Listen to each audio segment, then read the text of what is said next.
It's time for AggroChat, the official podcast of the Tales of the Aggronaut blog and stalwart gaming community, where we talk about stuff and things, and the stuff about the things, and sometimes gaming. I'm Belghast, and let's start the show. Hey folks, it's that time again. Time for another episode of AggroChat. This is episode 461. Tonight I'm joined by Ashgar. What? Kodra. Forests haunted, yo.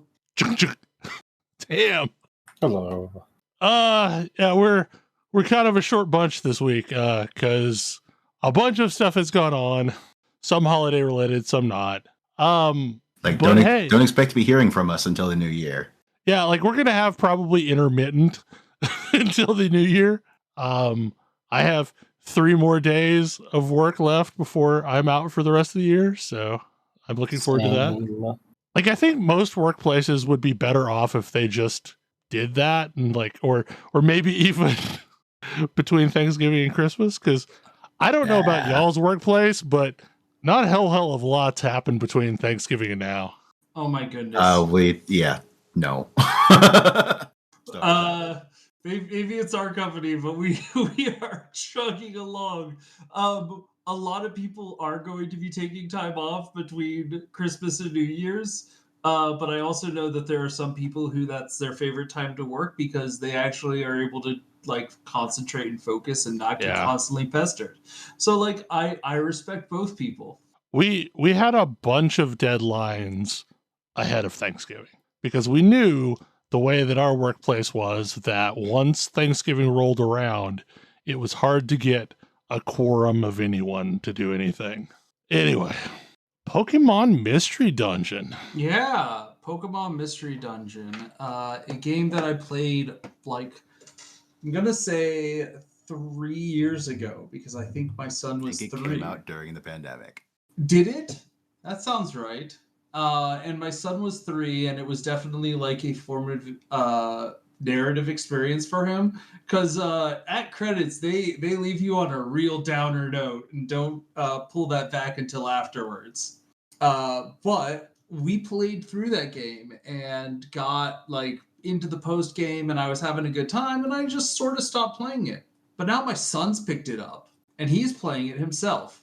This game's hard. I think we mentioned this back then. This game's hard. It's brutal. It's punishing. It's a cute game where you play as Pokemon trying to help out other Pokemon. And those other Pokemon will stomp you into the ground. And it's also a roguelike.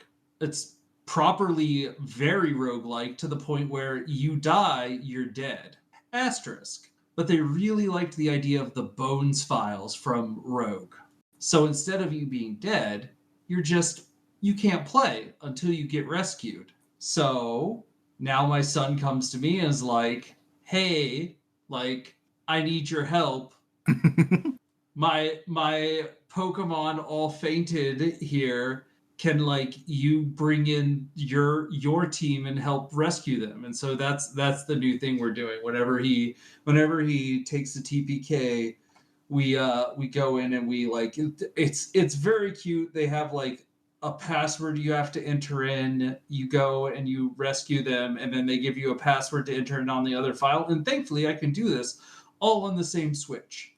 Eventually I might have to give him network access to the internet enabled account just so that we don't have to go through the password nonsense. But I did have a moment where today I rescued him, he revived, and all 3 of his party members were down in the middle of a shop. And I was like, son, have you been stealing from shops? The answer is apparently no. But we've been talking about why you don't steal from a shop, notably because Kecleon is the shopkeeper. Pokemon Mystery Dungeon, as a proper roguelike, has a shopkeeper that is absolutely murderous. Way, way beyond what is even reasonable to normally fight in this game most of the time. Does several hundred damage in a game where your HP bar usually does not go over 150, and spawns continuously and all over the entire floor if you steal from the shop. If you are defeated by Kecleon, you get kicked out of the dungeon. You can't be rescued at all, and all the items in your bag turn into plain seeds, which are completely useless. That seems like a really bad thing. Don't steal from the shop. Don't steal from the shop. Like, Splunky shopkeepers have shotguns, but that's just child's play compared to Kekleon over here. Yeah, Kekleon makes was it Charon look downright kind. Yes, also that. That chameleon will ruin your day. I think But it's yeah. funny that Pokemon Mystery Dungeon is like the hey, all of these people said that we should have a Pokemon that's like hardcore for real gamers. They're like, all right. It's very fun. I mean, the Mystery Dungeon is a sub-series that's been existed outside of Pokemon for a long time. I've mentioned some of the previous entries on the show, particularly Super Mystery Dungeon when it came out on the 3DS was a very good entry into the series. I feel like, do other Mystery Dungeon games have a little bit more going on with the like character builds? Usually no. Okay. They tend to be even more focused on what are you carrying. Well, like you're only carrying one thing in Pokemon Mystery Dungeon, whatever bandana. Well, no, but you've got more than that in your bag. Oh, that's fair. That's fair. You have an inventory full of items and you should be using them. And if you don't have enough inventory, like you get gear out of the dungeons you go into because you've made space from the consumables you've eaten on your way down the floors. The first Mystery Dungeon game, I did not actually know this was the first until relatively late, was based on Dragon Quest IV, and it came out in 1993. The series has been around for a long time. The first one I was aware of was the Chocobo's Mystery Dungeon games on the PlayStation 1. But yeah, we're playing it together. It's very fun. Like it's also nice to like see the evolution where he's got his new team and he gets to see the team that like he watched me play through the game with come and rescue them. I just find that whole thing like it's the senior team and the like junior team and you're supporting each other. It's great fun. Yeah, it sounds awesome. Yeah, especially like it's you are building memories. Yes. Yeah, so it's easy for me to be like, yeah, I'll stop whatever I'm doing. I'll come rescue your guys. And like he remembers back when he named everything. So it was Team Super Sleuth from the Winnie the Pooh, I want to say. And the characters, it was a Pikachu named Bookworm and a Charmander named Cookie. And now Cookie is a Charizard because we're in the post game and the evolution block has been released. Pikachu is still a Pikachu because I cannot, for the life of me, get a Thunderstone to drop. And I kind of just gave up. It's fine. He's a completely overpowered, broken Pikachu. I was gonna say this game doesn't have like stat caps, or base stats like the main series does. Not really. So you kind of don't ever really need to evolve unless you care about getting access to new moves or a new type. I have 30 PP on discharge, and you cannot stop me. Correct. So the other thing that I think is eating up a lot of time from everyone involved and some of the folks that aren't here tonight is we are continuing down the path of our private league, and it has been largely enjoyable ? For several of us, less so for one of us specifically. It's good when it works. It's really good when it works. I will say there's definitely some critiques. Like I'm starting to get to the point where going into the forest before I do the map, which is definitely like what they intended you to do, is a mistake because it juices the maps so much. Like, and now I have turned every random rare into a new boss fight, which is at least interesting. Like, it's definitely making me have interesting questions where I'm like, all right, I have blown through my 3 uses of my health flask. Time to run away and find small mobs to kill to get my health flasks back. Just make your own small mobs.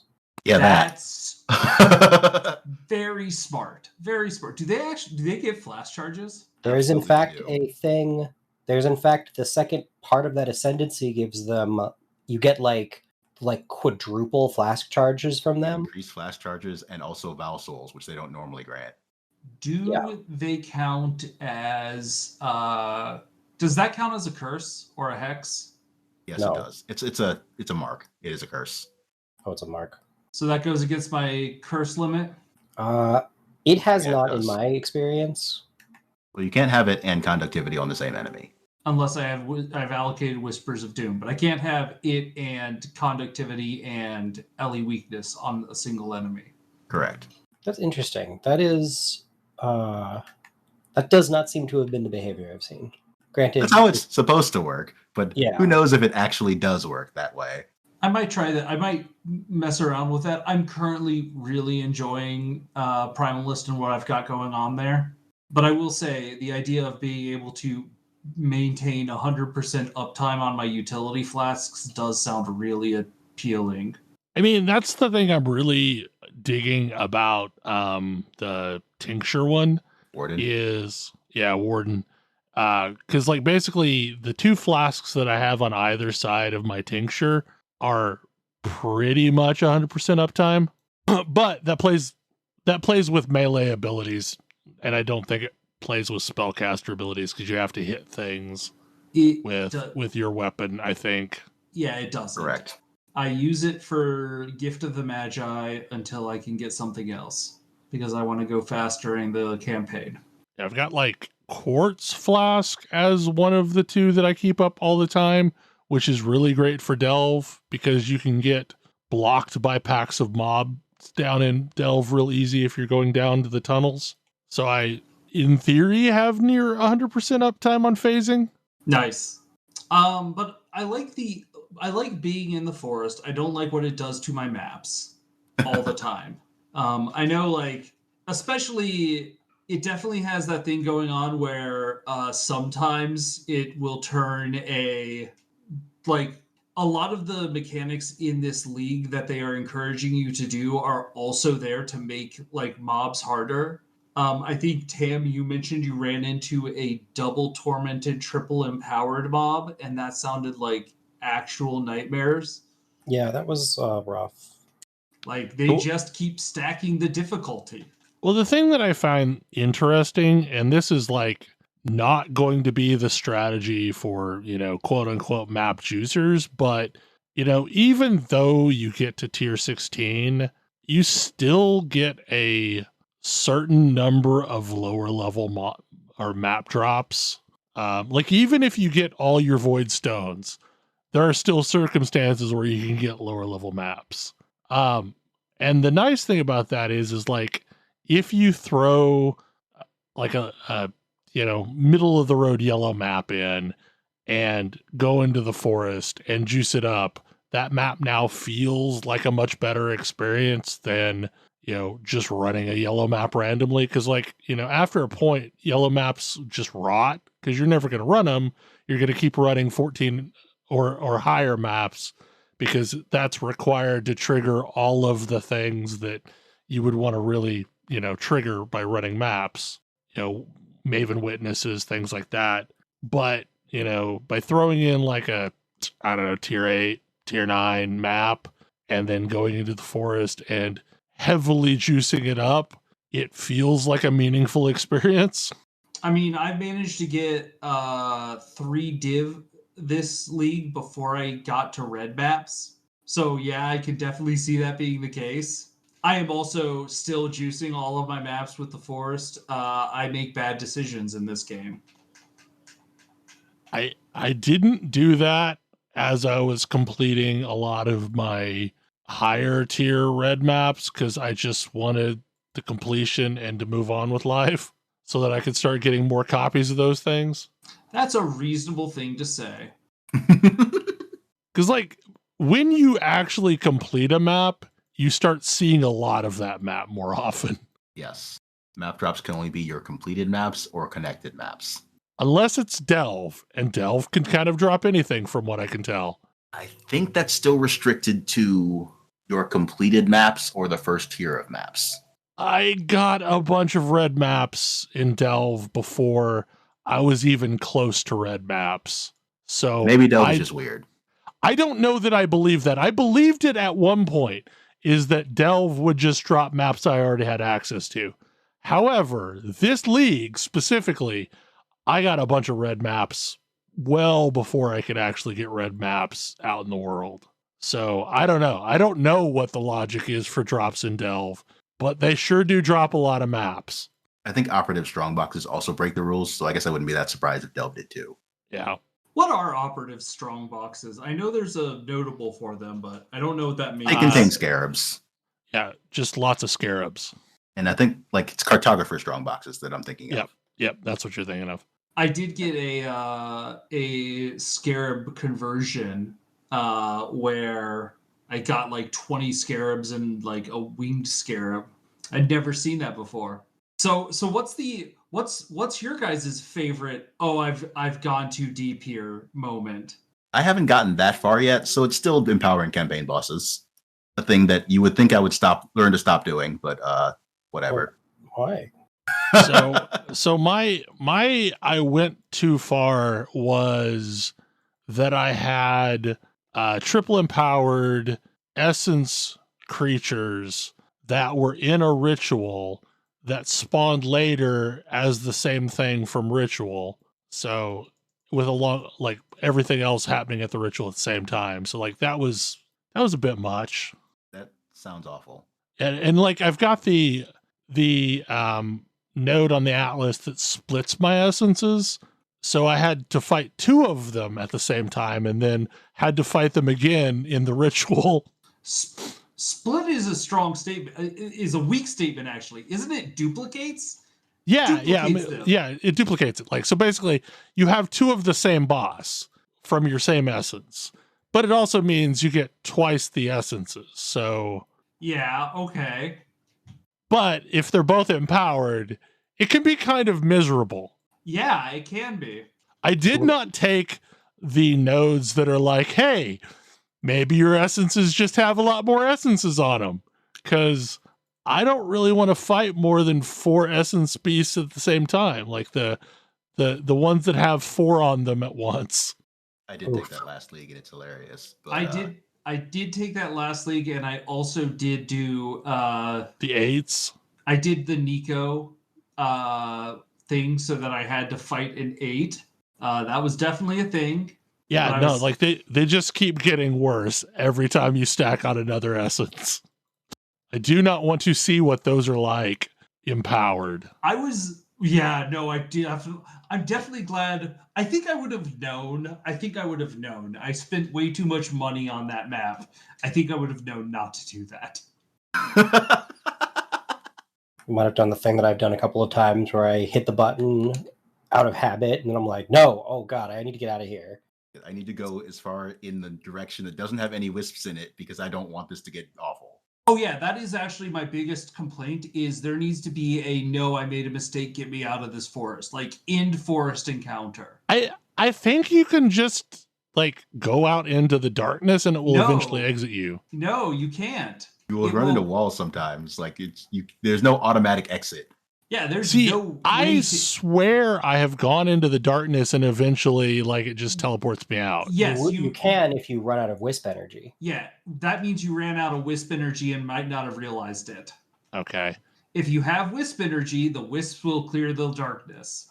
I mean, if you don't mind eating a portal, you can just exit out of the game. Exit out of the game? I was going to say, can you portal out? Well, no, you can't portal out. That puts you back in the forest.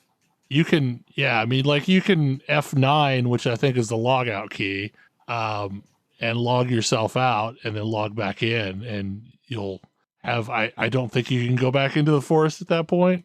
I didn't want to go into the forest in the first place, so that's actually very useful information. Like, it might, though, empower the wisps that you already gathered, though. Oh yeah, like, it'll probably. Yeah, but if you just walked in, it's nothing. Like you have right, exactly. Like you can, like, it'll eat a portal if you're doing well. I mean, in the campaign it doesn't matter, but if you're doing a map, like you'll now have 4 left. Yeah, whatever. I am very blasé about that. Mostly like I'm trying not to do the forest because doing the forest, I assume, is going to cost me 6 portals. So my story is I prior to this did not respect the thing that comes out of the grove. Whatever. They are there for me to summon them, kill them, and take their juice. They are not scary in any way. They can get real brutal. Yeah, Have you tried a tier 4? I have not. I am getting ready to do that for a specific reason we can talk about in a bit. But I haven't done tier 4s. I've only done tier 3s. I was only doing a tier 3 here. Actually, I was doing 2 tier 3s. And 2 tier 3s doesn't really scare me that much either. They were both double empowered. They were both hasted. They could not be stopped. I was dashing all over the grove, trying to get away from them, trying to like chip some damage in, and it like one hit would be like 2/3 of my life. And eventually, I was like, exit the forest, and I was like, I need to put up a sign: "Do not enter this grove. It's haunted. This forest is truly well and haunted." I've been doing a lot of harvest just because like I've tried to focus on a lot of the crafting resources that, we might need. And the thing I've noticed is the stuff in the grove gets empowered, but it doesn't really seem to improve the drop rates. It does not. That's why I think it doesn't improve the drop rate of the juice. The juice, right? It improves drop rates of rares and stuff, but like that's not why I'm in there. Yeah, no, it definitely doesn't. Should, but only the one that improves quantity. It doesn't, because map quantity affects those. For whatever reason, this effect doesn't. Because like, there's been a lot of people that have tested this out and have not seen any drop rate increase of the juice. And that the problem is like, that's the only reason why you're in harvest. Like, you don't care about the rares that drop. There's lots of places where you can get rares. If you wanted rares, you'd do Abyss. Yeah. Or Harbinger. And I don't know, maybe that's a bug and maybe they'll fix it. But yeah, it doesn't seem to affect any of the thing you actually care about from harvest, just the drop chances of things. Well, I probably would care about item rarity, I believe. But I'm definitely never going to do that because I'm going to do no empowerment while I try and farm for a specific unique from the T4 purple boss. Correct. I've never I've not done as much harvest as the rest of the stuff.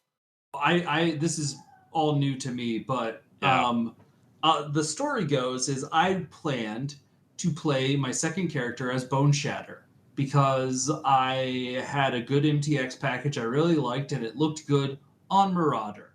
And I was like doing the research in Bone Shatter, and then the RF story came out and I was like, I think this is something that you should do, Bel. You should do Bone Shatter. And you talked me into it because like I wasn't really that interested, but it's been good. It's been enjoyable. But I kind of want to do something different. And so I was talking to Ash and I was like, hey, let's think about what other options there are. And he said, I got a Cleave of Rage. I think that's a good build. I think that would be good on Berserker. So I'm going to work on that. That's my next character. And we looked it up, and one of the top end setups, maybe like number 3 setup, is Ichimonji and Rigwald Savagery. And I've gotten like 3 Rigwald Savageries already, so I've got a very nice roll on that, and I got an Ichimonji. Rigwald Savagery is fairly common and actually very good if what you want to do is get as much rage as possible. And this build wants to get as much rage as possible. It previously did not see a lot of use because builds that wanted to get as much rage as possible used two-handers. But Cleave of Rage specifically says you must use a sword and an axe. So in return for asking you to do this, it does a lot more damage than regular Cleave. And it gets larger as you get more rage. It gets much, much larger. And it looks like it takes most of the screen. Yes. It scales in such a funny way because doesn't it scale exponentially? Like they are It's doing the smoothing math on this one? correct. Normally when things get like percent increase AoE, it is in fact a percent increase to the total size of the AoE. So it's not a percent increase to the radius. Yeah, this one directly increases radius. Yeah, it's an increase to the area of effect, not the like radius. This is just 0.1 meters per rage. Yeah, it's silly. So normally that's capped at like 5 meters. But I can get that up to like almost 9 meters. So do you have something built in to allow you to have more than 55 rage? 50 is normal cap. You can get to 55 from the axe passive on the tree. Yep. You can get to 65 from the berserking passive on the tree. You can get to 75 from berserker. You can get 25 more from Ringwald Savagery. You can get 20 more from a bear's girdle. Plus 12 Why, yes, meters. I have played a rage build before. Anyways, the bear's girdle is what's on the harvest boss. The big bear. So that's why I'm doing this. Also, I'm going to just absolutely tenderize myself because I think that also means I'm taking like 12% of my life as degen per second. You are. It's fine. It'll be fine. Seriously, it'll be fine. It'll be fine. It's not like I'm not used to playing something that just falls over to a stiff breeze. This is probably going to be less that than you think. Okay. I'm excited. Like, RF was a big degen and it was fine. So I'm sure this will be fine too. RF is technically, if you have normal max fire resist, 20% of your life. Something like that. Per second? Yeah. Like, dealing with big degen is a thing there are tools for. Especially sort of a shame you can't wear immortal flesh, though. Anyway. Why? Oh, I guess because you need the bear belt. Bear's girdle, yeah. Yeah, bear's girdle. Maybe you can wear it as a helmet? I don't know. It's a headband. It's also a hat. I don't like we had really not gotten terribly far into the league when last week's show came around. I do like Bone Shatter quite a bit. It is nowhere near as unkillable as RF was, but it's still pretty good. I mean, it's still way up there near the top. Like, I think if I had better gear, it would be more unkillable because my gear is kind of scuffed at the moment still. I mean, isn't that always the case? Like, it's gonna be the case in SSF. What does it mean by scuffed? I have, like, if I could buy gear off of the marketplace, I would have much better gear than I currently have. Sure. Okay. Like, I don't have any 6 links. My gear is less than optimal. Like, I would like to have at least closer to 3,000 converted armor off of a chest piece that then gets turned into 6,000 armor. What you're saying is you're going to scour Chance a Gladiator plate. No. Don't do this. Do not do this. No, because like I think that would cause more problems than it's worth. Because I already don't have great health, and losing all the health I'm getting from strength would be a problem. Because like that's the problem with Brass Dome, is you're losing a lot of health from strength. Yeah, kind of a shame that the Brass Dome does in fact have a life modifier and therefore doesn't work with the mastery. It's just not a positive life modifier. Right. Oh, get you coming and going. Yeah. So like that's always like Brass Dome is an amazing chest. Like you become, crit immune. You can get up to 5 maximum resist on your elements. You can get one pretty easily with 4,000 raw armor on it, which then turns into 8,000 when you apply the Juggernaut ability on it. Yeah, like it's an amazing chess piece, but I do not think it would work for this. And I do think like I gotta say like I would potentially like if I were to try and build an RF Juggernaut again, I would contemplate going down the spell suppression armor evasion path and converting it all to armor. And I think I would end up with way more armor that way. That's my current plan on the Berserker I'm currently leveling. I think this is also my plan for my Berserker. I've been captivated, let's say, by some of the gems that when they were released. Oh, there's so many What? cool looking ones. Wild Strike of Extremes was one of them, because Wild Strike is kind of a cool skill that is a little iffy, just generally speaking. One of those gems has broken my heart, but maybe I'll try it one day. Wild Strike is a prismatic skill that can either choose fire, lightning, or ice when you hit enemies with it, and based on what it chooses, it converts all damage to that element and then does an extra effect. There's a skill in Nasty Puck that works basically like this as well, but it doesn't. Its numbers are okay; they're not the best. Wild Strike of Extremes is a transmuted version of Wild Strike, which has almost all of the same numbers on it, with 2 exceptions. Instead of costing like 6 mana, it costs like 20 health and 20 mana and 20 energy shield. And then it has this extra line that says hits with this skill treat enemy resistances as inverted. LOL. Wow. Wait, what's the can you do Doriani's invitation? That's properly? not gonna help you. You can do that. You shouldn't.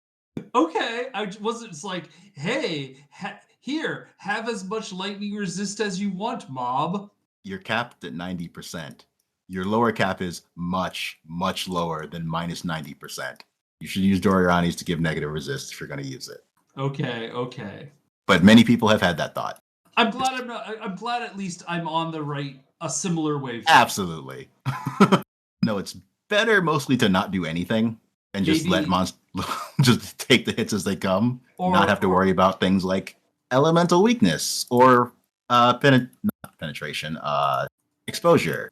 Is this stuff something like that? Is this something where now you get to turn a bunch of map affixes into bonus damage? Oh yes, that's funny. But like the cost is real. The cost is incredibly severe, especially if you're supporting it. I'm guessing. Right, like this is before supports, and it's a strike skill, so you're going to be hitting it a lot. So my first idea here was to put it on an Inquisitor with Pious Path and probably also Mind Over Matter to use so that you have a bunch of energy shield regen and health regen, and possibly like life tap the skill, or take Eldritch Battery and don't life tap the skill. And that seems to be a thing that most people are not doing, but I think would work great, especially since Inquisitor has things like increased elemental damage taken, which still works with that. The idea most people are using is to use it on Trickster, which has Energy Shield Leech, and it's an attack, so life leeching with it is not terribly difficult. A particularly creative one I saw was to use Master Surgeon on a Pathfinder, and also the node that causes Energy Shield or health regen from flasks to apply to life, or to apply to Energy Shield as well. So you just continually have that amount of regen. But the one I'm going with is none of those. It's playing it on a Berserker, because I have to get at least one Berserker per league. And I'm using General's Cry, which completely ignores the cost. General's Cry summons a bunch of like spirits to do an attack for you. And as long as you can pay the cost of the War Cry, the attack will happen. So does General's Cry just kind of work like a support gem almost? Where whatever it's in the same link with is what it attacks with? Yes, it's one of the hybrid like skill support gems like Spellslinger or Arcanist brand. It technically has General's Cry and General's Cry support listed on the same gem.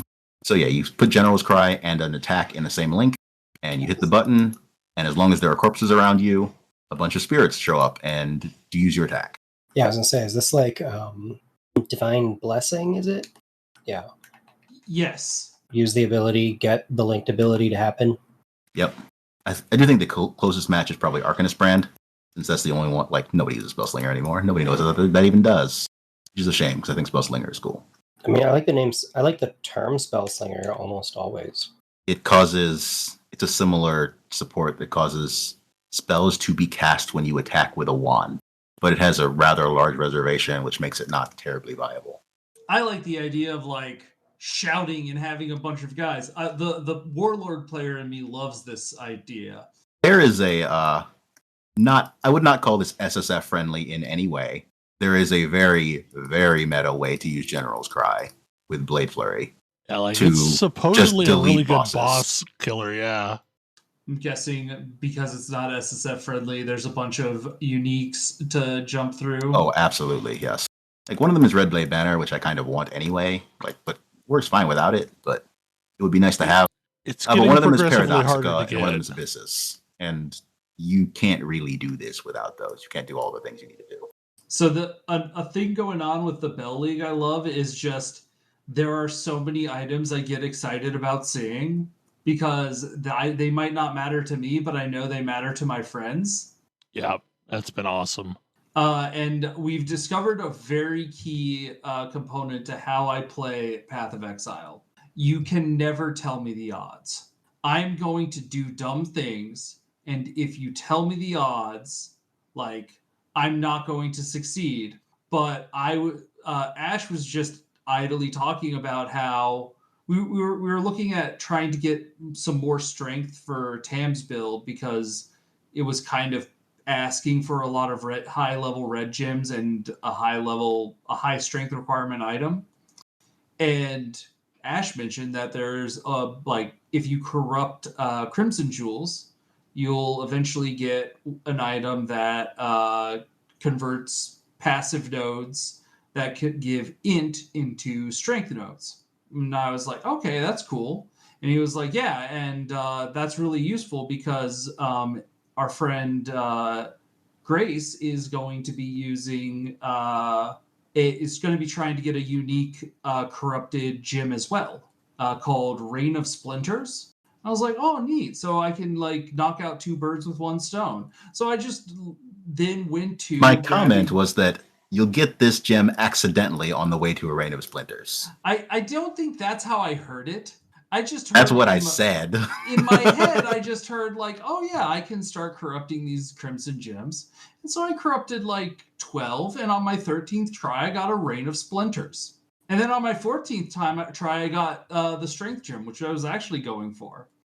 Anyways, it turns out that Rain of Splinters is not supposed to come in your first 13 corrupts of a crimson. No, like I've absolutely watched streamers corrupt entire tabs, like quad tabs of red gems and not get a Rain of Splinters. This brings back a moment from last league when I discovered what Brother's Gift was, went on the website, the PoE wiki, and was like, oh, this drops in like cemetery. Cool. I'll go to the cemetery and I'll just throw a rusted div scarab into the map device. Because obviously it'd be great if I got a second one of these. At which point, Did you pull your first one out of heist? I think so. I don't even remember. At which point, Ash tells me that that's not how any of this works.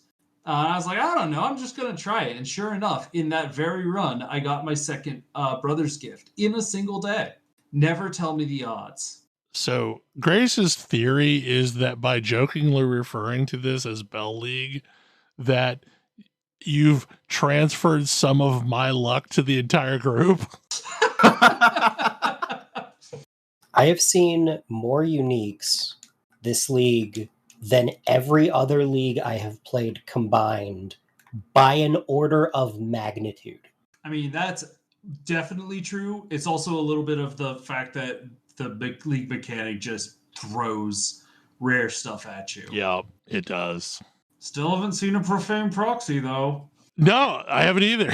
Yeah, no, I know the odds of that one. It's a shame. I wish I didn't. I'd be in a lot better spot. Well, like every time I see a unique unset ring, I get excited for a second. Until or a Malachi's artifice. I've seen like 4 marks of submission. I mean, keep all those rings, chuck them into a tab. We can make a lore weave. Do those? What's a lore weave? Lore weave is the thing that has the maximum of 79% resists on it and comes with 6 sockets, and like it's a universally decent chess piece, and it is gotten by chucking 60 unique rings at a vendor. Oh, interesting. Wow. What? Also, it has the line your maximum resists are 76% through 79 is the max roll. Yeah. Right. And this overrides everything else. Right. I have including map mods. That sounds really nice. I'm guessing that is an item you would throw divs at to try and get the max roll? You probably would, yes. Yeah. So the other thing that's worth keeping is breach rings. Yeah. Save all your breach rings, because you can chuck 60 of those at a vendor and get a rare item that can roll some stuff that you can't craft otherwise. Like that's how you get the best strength stacking or armor stacking chess pieces is through one of the random combinations of mods that only appears on one of those items. I did do that last league when I was doing You got a grasping mail. Yep. I got a grasping mail because I was doing a ton of breach. And most, I would say like 99% of all grasping mails are useless, but every so often they get one of these magical mods on it. I do see that one of the topics here is make your Respecs free, you cowards, and hard cosign here. Boy. I mean, I agree, but it also doesn't usually impact me near as much. Well, that's And because I figured out why. I figured out why this league. And I'm actually going to go even harder on my take. I think that in 2023, if your Respecs aren't free, you are a bad game designer. Full stop. Like I actually no longer brook the opposing argument, because for a long time the counter argument is it makes your choices matter. Mm-hmm. Except I just saw what this is like the most your build choices matter game that exists right now, because EVE Online has changed the way they do things. So you can no longer point at that one. And so there's no way to know what a good build is before attempting to use that build. Yeah. You have to just sort of trust that whoever put a build together knows what they're talking about. It's pretty difficult to know if somebody knows what they're talking about. Yep. You basically have to trust a streamer, and guess how much I trust streamers? An appropriate amount. Yeah, like I don't. So like, all right, that's a whole time, just like by default. And Path of Exile is billed as like, oh yeah, if your build choices matter, can't easily just respec, because that would make it too easy. It's it's whatever, right? Like, oh yeah. No, it's trivially easy. You know what it cost me to completely respec a build that I have been fighting with since the league start and almost quit because it sucked? Like 350 orbs of various kinds. It was fine. Like, we had them, so I could use them. But it's a have versus have not thing. Mm-hmm. Yep. I don't have the ability. With a bad build, i.e. the kind of build you might need to respec, you don't actually have the ability to go and get the resources you need to comfortably respec. WoW had the same problem when it worked its way up to 50 gold for you to respec. If your build was bad enough that you were considering that heavy of a respec, you couldn't afford it. Yep. I mean, this happened to me last league. Like the character that I played, I was not a big fan of, and instead I just re-rolled a brand new character and leveled it up quickly. And like, notably, Rogue Trader is out. You know what I could do instead of rolling a new character? I could play Rogue Trader. Like, this game competes with other things I might want to play. So like, it's got to compete successfully. I will also say, Bel, that you were able to do that because you already knew a build that you liked, that you had perfect knowledge of, that you were able to just be like, yeah, I'll just do this instead. And then that build was able to get you the resources to respec the other build into something you did like. Yeah. And in fact, like throughout last league, I respec'd that build, I think 5 times trying to turn it into something that I liked. But the other thing that I think is pretty notable about this was another thing that a lot of us were doing, and like what I think is not well is we're testing our league starts in other leagues. Like you're trying to go into the league start with something that you feel like comfortable and confident in, and like that's not, you can never be that as a new player. You're never going to have the ability to be comfortable or confident in your build. You're just reliant on a guide to try and help you, and it's very difficult to know whether a guide is like good for new players or not. And to be fair, like there's a bunch of bait builds out there that just no one should probably follow this thing. Yeah. Oh yeah. This one, like the one in particular that you started with, I think might have been okay in Trade League, but it would only have been okay in Trade League. And even then, I'm not sure it would give you the ability to farm what you need to get the items you need, even in Trade League. Right. But like, if you read it, it talks about downsides. It's like, yeah, it's good at these things. It's not good at these things. You can do crazy damage if you do this. It scales really well. Like that's an interesting phrase. Well, but I mean, that's what it says on the tin. Yep. Yeah. From somebody who even at the time we looked at and said, oh yeah, they're a reputable person. Because when we picked it up, it was like, I was like, does this one seem reasonable? I was like, oh, that's probably fine. That person's reputable. And the build was such garbage that I couldn't reliably finish tier 1 maps. I kind of suspect what happened with that build is there's a thing that happens in the community where folks update their builds for the latest patch, but they don't always change anything. So you may have actually been looking at like a build that was for like 519 that kept getting incremented every time something came out. And I think there's been a lot of changes. The site that this guy was on does have an archive build section for, hey, this hasn't been updated, you shouldn't play this.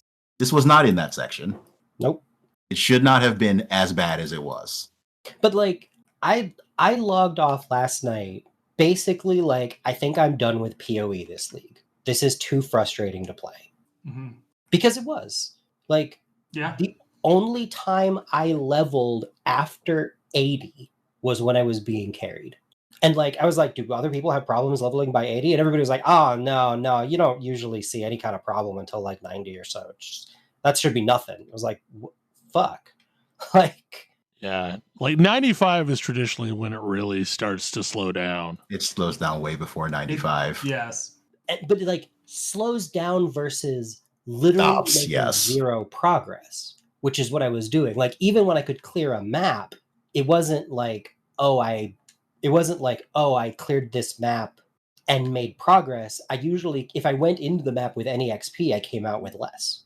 That's the other drum that I would hit is I hate how punitive, one, the XP debt is, and two, grouping with other players is. Just like, from the perspective of their 6 portals. Oh yeah. Like we ran a map earlier, and it had some tricky moments, and I mean that was not a map that my character should have been in. Right. Well, I mean, like we kind of thought that about your character and about Tam's character, but in theory, like we were going to carry it on the back of my character and Kodra's character. Oh, that was the theory? Oh no. That was the theory. But also I got disconnected because my stability this league has been worse than it's ever been with this game. Yeah, that has also been a problem. Like, I've been playing on deck sometimes, but like sometimes I just lag out. Right, yeah. And, like, there's a death. There's this thing that happens, and I can tell I'm either going to get disconnected or something, where I am like stutter step moving kind of, and like warping around the screen, and I'm like, okay, I need to take a portal because I am going to get disconnected otherwise. And usually if I portal out and then come right back in, it's fine, but sometimes it isn't. And this time when I got disconnected, I got no foreknotice. Big explosion was, stalled on my screen and I disconnected out. I think you get to blame me for that one. I think maybe I had too much PFX. So, but the thing is like, had you not grabbed the recipe when we all first zoned into that last little area, it would have been a choice of either you get the recipe or Tam gets the recipe. Yeah. Because we only had one portal left. And like, that feels miserable. Like, I would like to see it to where if one of us is alive, we can res back up the others. That would feel much better. Make it a gem. It doesn't have to be hard.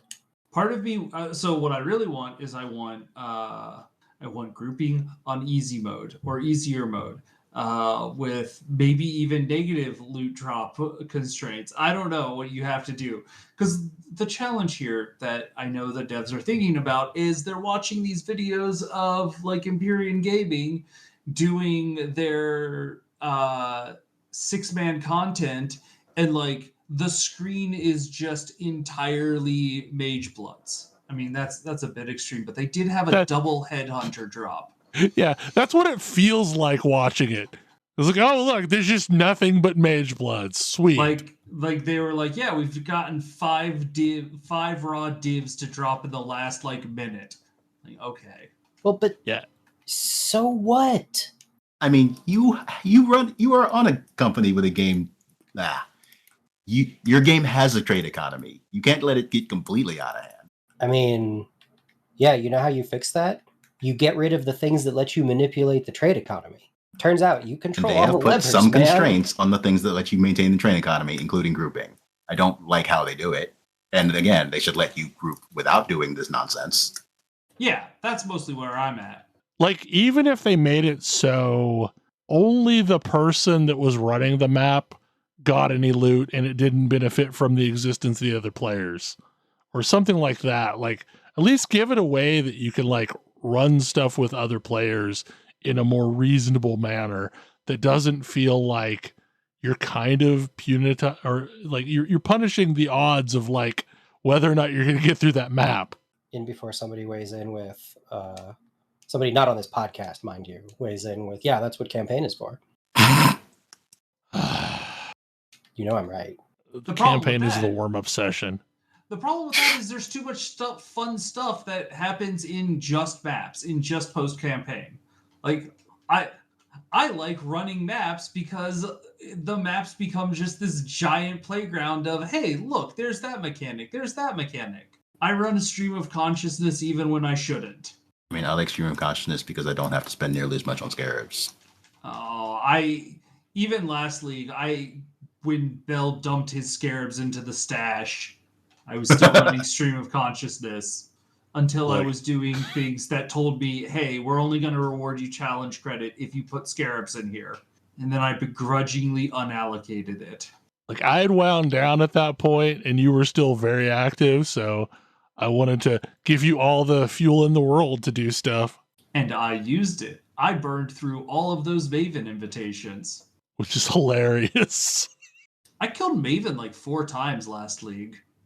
I got very good at it. So I don't remember how many Guardian maps I threw in there, but I threw in a bunch of those too. I did a lot of those too.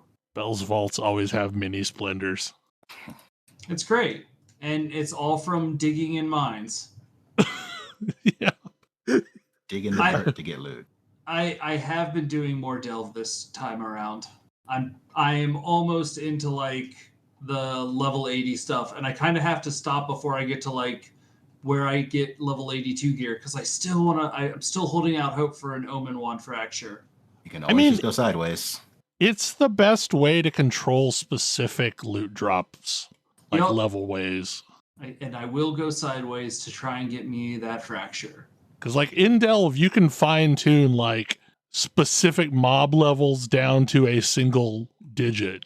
It's a thing I wish other mechanics let you do that quite so finely. Yeah. Kodra's the only one who's, I think, partaken of, Bel's bargain bin, aka I'm not running a store this time for the public, so I'm using all my store tabs to just throw random stuff in that somebody might want someday. I mean, I've looked at Kodra's stuff. Yeah, I do periodically check it. I need to get a bigger stash tab for that because I'm running out of space, and I probably need to rotate out my wares. We are having a sale on stash tabs, and I do think those goblins are adorable. The goblins are hilarious. Ash was talking about skills that have piqued our interest, and the one that I'm kind of low-key obsessing over is Volcanic Fissure of Snaking. I love that. I just died on Lords, the final boss of the Flab 4. Oh no.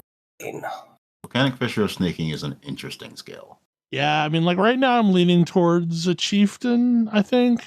Me only running one character per base class per league is the only thing keeping my alcoholism in check. I've forced myself to only run one character this league so that I actually, engage with things after the campaign. Because, maps are interesting mechanically, but I'm, checked out because I check out really quickly and easily because it's really easy to be like, well, I finished that map, time to log off, versus I went through a door and now there's a new area for me to do. For me, it's that the story is gone, and until Also, you hit yellow maps, there's not even a clear objective. Yeah, it's exact. Yeah, both of those things together combined to be like, eh. Yeah, so this is interesting because my favorite story comes from the post-game content. At least the story that actually hooked me and made me say, hey, maybe I should actually pay attention to this story, which I think is good now. I'm a convert. I think PoE has a good story. It tells poorly, just like all Ava RPGs. Well, no. That's not true. Other Yeah, hold on. ARPGs have a bad story. They tell poorly. But, maps are where I get stuff to go do heist. I'm loving doing heist. Heist is probably the most interesting story in the game. It's got... It has my favorite characters. Yeah, I was about to say, I don't know it's the most interesting story, but I think it has the best character work. All of the rogues are funny, and Karst is there too. I've kind of come around on Niles is also terrible, but at least he's terrible in a hilarious way. Huck will probably always be my favorite by a little bit because he goes on maps with me. He does go on maps with me, and I mean, Huck He's got Is cool that a armor. courtesy to him? Yeah. My favorite story is probably Tulina. I just am a big sucker for that story and how it gets told. And then there's Lady Kurai, who they wanted to tell the story of John Wick. And boy, do I enjoy killing those twins. Yup. They're awful, awful, awful people. They deserve to die over and over and over. I absolutely get not liking the fact that there's not really a story. It's just rehash of story. Didn't there used to be a story to early Atlas? Atlas story has varied a lot. There was originally a story about the Shaper and the Elder, and then it mostly got overwritten with a story about the Conquerors, and now it's overwritten with a story about the Eldritch entities. Okay, I was about to say, because the first story you get now is about the Maven and then the Exarch and the Eater. Yes. And eventually you get around to the Shaper and the Elder. But Xana used to be who Kirak is now, and there was a different story revolving around that at that point. It does seem like the post-game story is much more of a mess than the campaign story, which is, not great, but at least it's not the campaign story being a mess. It's the ongoing game problem that we've seen a few times now. Again, thank you very much to Guild Wars 2 for restoring Season 1. This game needs to do that too. Well, but it's even worse here because none of the characters who saw that story are even still around. The League's reset. And I'm guessing all of that story content got told in League. Sorta, but in a sense, 317 introduced the various Eldritch entity storylines. So, sure, they got introduced in a particular league, but they weren't the League mechanic. Arch Nemesis was the League mechanic. And everyone loved that. Everyone actually did kind of like that, because build your own bad guy was kind of a cool mechanic, and then putting those guys randomly in maps was not a good mechanic. Right, yeah. That was the story of League mechanic did not turn into a good feature. I would love to see something happen with the Forest later and turning it into a permanent game mode. However, folks really wanted Ultimatum back, but I don't get why, because it's kind of a crappy game mode. I think Ultimatum is undertuned in order to prevent what happened when Sanctum came back. Maybe. It just doesn't feel rewarding at all and not worth the time to run the however long it takes to run one. So Ultimatum gives you no benefit from having juice on your map, but it definitely gives you downsides from having juice on your map. Yes. Yeah, that's the problem. It feels way more punitive than it's worth. Yeah, if I have gone into the Forest, I am not going into Ultimatum. If I haven't gone into the Forest, I'll do an Ultimatum. I'm just blocking it at the moment because it's taking up a spot of something that I'd rather have. I don't think I've actually passed through anywhere where I could block it. I pathed up. Yeah, they're on either side as the blocking wheels.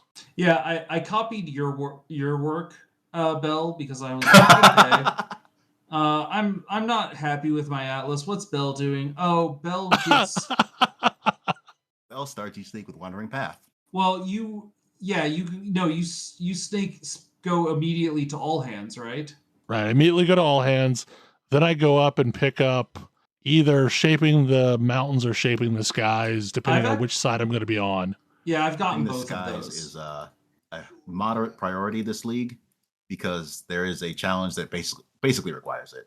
Yeah, mostly I'm trying to get free content before I have access to shaping my own content because I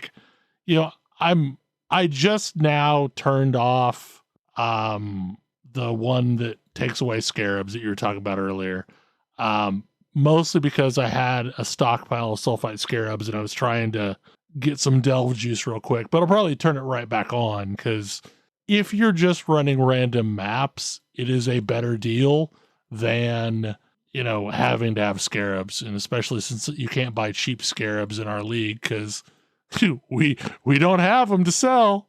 Yeah, like the main reason why I take the adjacent map nodes because I'll take what they call the hat, which is just this big ring of nodes that are all chance to drop an adjacent map.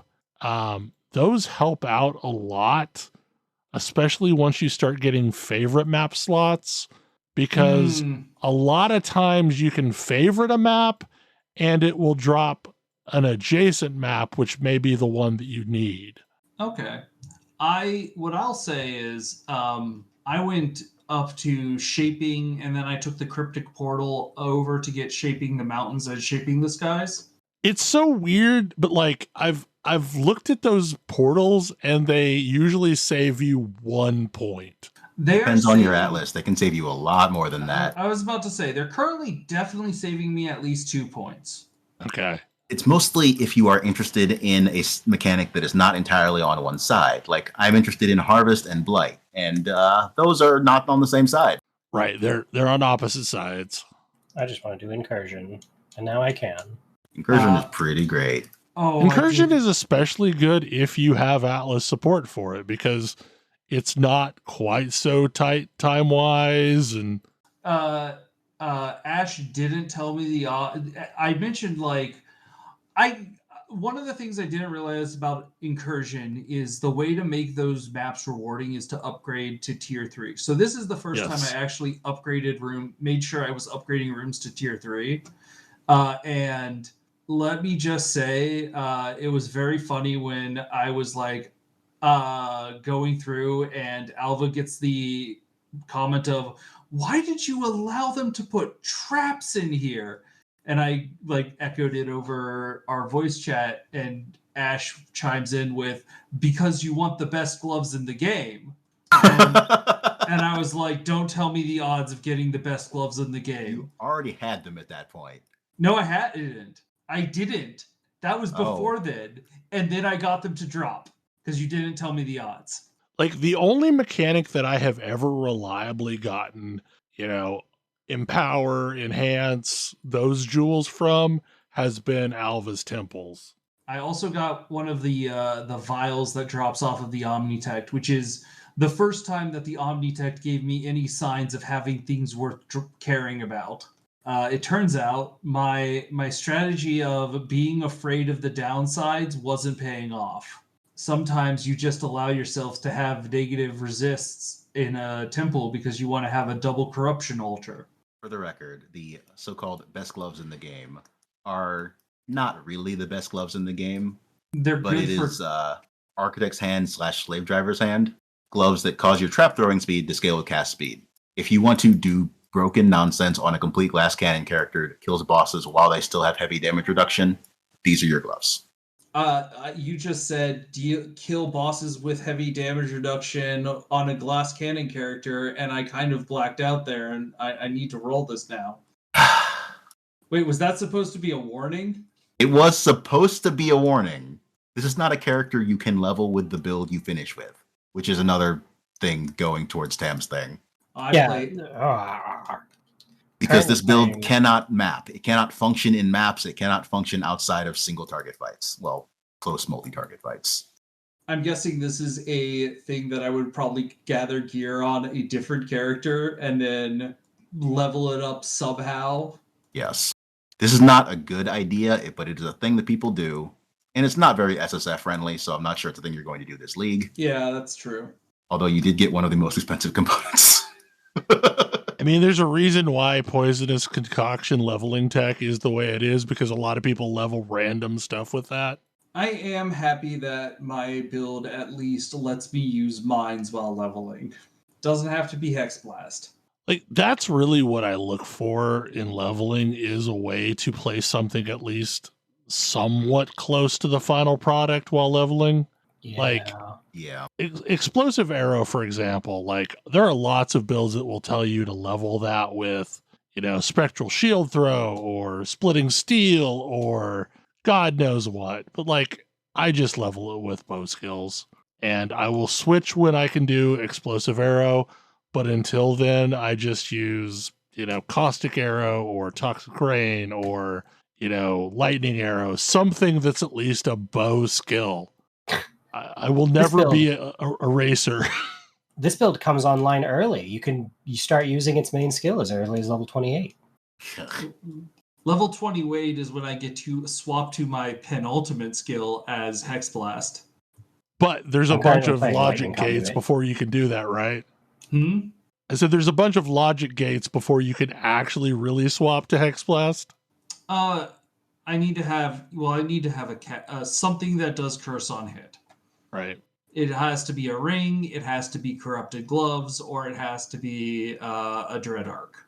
I can use any of those, though. And as soon as I get that, I will do the swap when I'm playing this. Because I think Hex Blast is really strong, and it's really strong, like, with not a lot of support. I can do it with a 4-link even and be pretty happy. And I don't know. One of the things that I'm getting better at is like experimenting with like what can I do just from like my controller interface this league. Things that I didn't realize is I don't have to like mash my buttons to like throw mines. I could just hold down my mine throwing button. Oh yeah, that's a big one. And so one of the things I've been doing is like, because I'm using controller, I've got it. I consider this sort of the Mario style where you have your thumb over your Y and your B button, like your run and your jump a la Mario. Y is my throw mines, B is my detonate mines. And so I can just like throw a bunch of mines, detonate that sequence, keep throwing mines, detonate that sequence. I could probably use with somehow toning down the PFX. I wish I had a slightly smaller nuke. Is there a MTX for it that's slightly different? Well, so the other MTX... That is the MTX that's slightly different. This is the MTX. Oh. The normal version of this actually gives me a bit of vertigo. Okay. Because it causes... that screen distortion effect. Yeah, it causes a screen distortion effect, which is fine if you cast this once every second. Which was the original intent for this skill, to be a sort of finisher, as it were. Cough, cough. Cough, cough. It's also the intent of Lightning Conduit. Yup. Another skill that you cast repeatedly. My Lightning Conduit build looks very, very much like Kodra's build in terms of actual play at this point.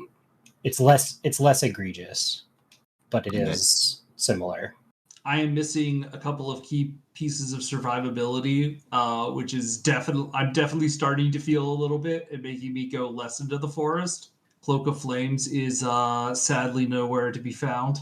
You can at least get some conversion if you do Syndicate stuff and get Gravicius. It's true, I do have Gravicius, and I should make sure that I'm getting I have conversion. that enchant if you need it on a piece of armor. Is that a suffix or a prefix? Pretty sure it's a prefix. I think it's a prefix. Yeah. So this is interesting. I could unallocate my 85 life prefix on my Don't chest. do that. Don't do that. And then I could take 50%. Oh, no, then you take the mastery. Yeah, I could take the mastery. Yeah, I got that earlier finally. Like, there's been a bunch of betrayal enchants that I've been chasing that I just haven't found yet. And that one was kind of an important one that I finally got a hold of. I'm also just in this moment realizing that my hat is kind of garbage and I can probably replace that very easily. And then that's the other one that has conversion, right? Yep. I don't know if I have that one yet. I don't remember how you get that craft. It's not Gravicius. I mean, you can get it in Delve, but then you're stuck with whatever was on the item in the first place. Right. Oh, I wish those things in Delve were implicits. They can drop Fractured. Because I would love to have a nice vulnerability on hit ring, but I've not found one yet. I need it to at least have some resists on it. I mean, clearly you should just do more Conqueror stuff. Because that is another way to get a vuln on hit ring. I want to say Warlord influence. Okay. I really hope that in PoE 2, the you must be this tall to ride progression is like functional. Because it's so easy to be like, yeah, this is just going to kill you and there's nothing you can do about it. You have no chance to survive, but it's the thing that you are supposed to be doing right now. Enjoy. Oh, you're looking for a way to get your defenses up? Like, okay, I don't care. And like, it's not great. Like, there's no, I think probably 10 or 15 times this league I've been like, hey, these are my numbers. And people are like, oh God, those numbers are terrible. And I'm like, what the fuck am I supposed to do about it? Yeah, this is where we probably need to look at how crafting works, which is took me a while to get my head around here, because that's how you get those numbers up. And going that deep into crafting with usually rare materials that you can't get is just, it's not a good way to do that. Not for the like, this is your baseline, here's how you get good enough to do the thing that the game is telling you to do. Yeah, it doesn't take a lot of enchanting. It takes throwing a couple. It takes picking up higher level bases and possibly throwing some of the materials you get, like the essences. The essences are really the big important one. I mean, even just get some higher level bases. How? What's the method for that? Hope for a drop, maybe. Yeah. Cool. Do Act 10 stuff that gets you at least somewhat decent bases. I mean, it mostly didn't for me. So like I went into maps using gear from like level 35 because like I just had not seen another evasion ES chest piece. Like it just didn't happen. Or if they did, it was like, hey, here's an evasion ES chest piece with one red socket. I think I reset some of the Act 10 areas several times looking for bases. And I mean, that's like probably an important concept that they don't actually tell you is how to reset an instance. I mean, that should be on a vendor, man. Yeah. Put that on a vendor. They are on the vendors, actually. They're on the vendors. Reliably. Yes, that. Put them like they've mentioned that in PoE too. They want to make vendors better. Put a base. Because absolutely, like those bases should just be on the Act 10. The Curry Shores vendor should not sell level 35 items. Right. Every vendor in Curry Shore, the vendor in Curry Shores should sell a white base of every type, a max level white base of every type, full stop. Which tidily teaches you that, hey, okay, now you've got to craft that into something you can use. That would be such a huge improvement. But it's such a no-brainer improvement is the thing that kind of gets me. Well, and they had made some changes to the vendors to quote unquote try and improve it, but like it actually made it worse. Vendor Because, like, recipes you are end the up- dumbest thing I have ever seen. Well, I'm not talking Not about even vendor that. recipes. The way vendors restock changed Yeah. in like 3.20 or 3.21, and it got worse.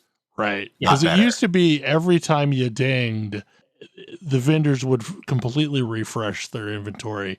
And also that, like, everything on the vendor was white quality. And now you have all these crappy blue quality items that you might want to use, but like you're going to have to find a scour to use it because you sure as hell don't have regals to throw around. Yup. Yeah. So like it actually got so much worse. Yeah, I mean it's back to the have versus have not thing, where it's just sort of creating a situation where, yeah, all of that's fine and totally usable if you're already kitted out to the point where you can just farm the very, very large amounts of currency that they ask for basic things. I think Even then, like some of that stuff is like, even if you have some, the vendors are just not useful right now, Yeah. and it's terrible and a problem. I can't remember if I mentioned it on this show, but one of the things that I thought they really should do was like have a quirrell for Mervale. Basically, oh, you died to Mervale. Wow. That's probably because she deals a ton of ice cold damage. You should probably be giving yourself some resistances. Here, let me show you how to create a cold resistance ring. Like, I'm actually with Tam on this one. The vendor recipes are dumb. Yeah, vendor recipes are vendor. Well, Like there should be a crafting interface for the things that are currently vendor recipes, but Sure. vendor recipes should not exist. Yeah, okay, that's fair. But then also I would want to like let them show you how to use currency items to at least do basic crafts. Like Yeah, there should be I mean, more sure, absolutely. tutorialization. Yeah, like yeah, exactly. But how do you tutorialize vendor recipes? You don't. It's I have no you look idea. at you You point look up people a at wiki. It's dumb. I still Well, don't know half the vendor recipes. Even more than this, towns should have crafting benches. They don't. Like, you don't have a crafting You don't have bench a until you crafting get a bench until you hideout. hit Act 2, yeah. Because that's the other way you can fix resist on your gear, theoretically, but you can't if you're a new player. Nope. No, it's just like my I'm not gonna go like super far down this rabbit hole because I've done it before, but like seriously, the most important player that you have is a new player. Making your making your game like super gatekeepy to new players isn't doing any of the things that you probably think it does. Yeah, I mean, I kind of think the biggest new player problem as it is right now is like there are folks that are willing to answer questions, but you don't know the questions you need to even ask. Like, you don't know what you don't know yet. Yep. Yeah. That is a problem not unique to this game, but this game definitely has it in a big way. Yeah, and like I mean, and it's a hard thing to do when you have a game that's been going on for a long time, but it's also really important to do.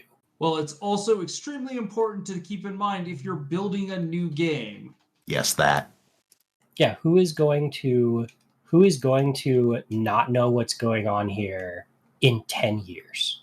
I just don't know if PoE 2 is going to be any more new player friendly. No, They better, quite They frankly. really better though. I mean, I think that it won't be, and I think that it's going to fail as a result, or at least be a tiny audience comparatively. And I think that's a pity. It's the thing. It's the big thing that I'm constantly watching with Star Citizen, where I think Star Citizen could be a huge success if they learn about the risks of open PvP. But if they don't, and they don't put any mitigations in, it's going to be a huge problem, and the game is going to suffer for it.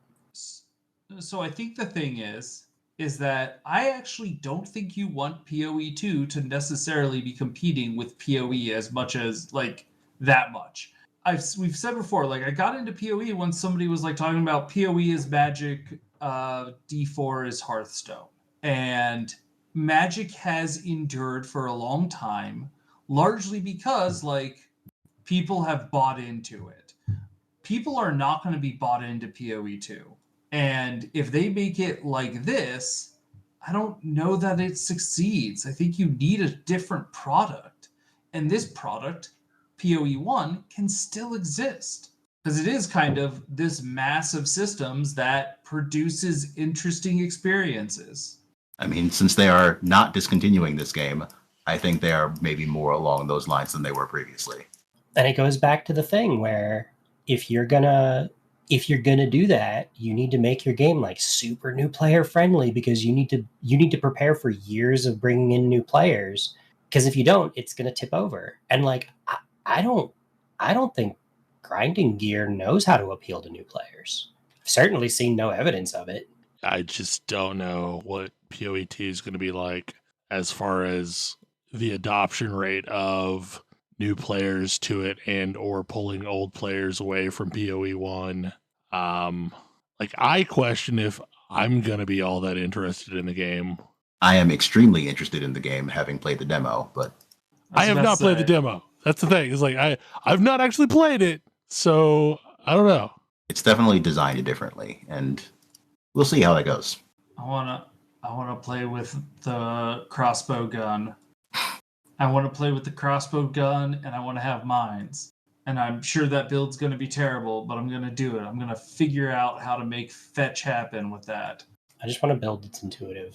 I mean, I hope some of that will be a little bit easier given that socket pressure won't be a problem.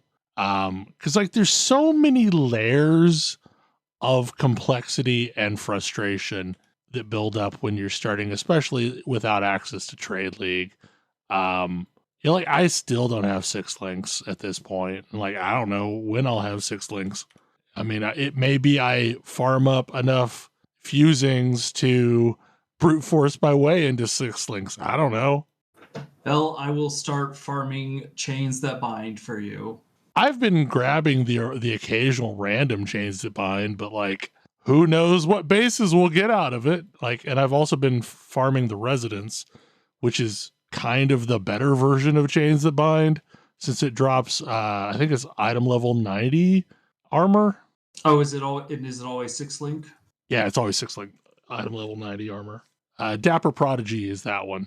Anyhow, Anyway, we've been going for quite a while at this point. Yep. Any final thoughts? Make your game more accessible, GGG. Yeah, it was a very PoE episode. So I mean, either you've made it this far or you tuned out ages ago. Thanks for listening. Anyway, we don't know what our next shows are going to look like because the holidays are weird. So we will see you. It's probably going to be the Game of the Year show at the start of the year. That's probably going to be the next show. Yeah, probably. Anyway, hopefully you enjoyed it. And we will see you next time we do one of these. Sure. Bye. Good night. Bye. See ya.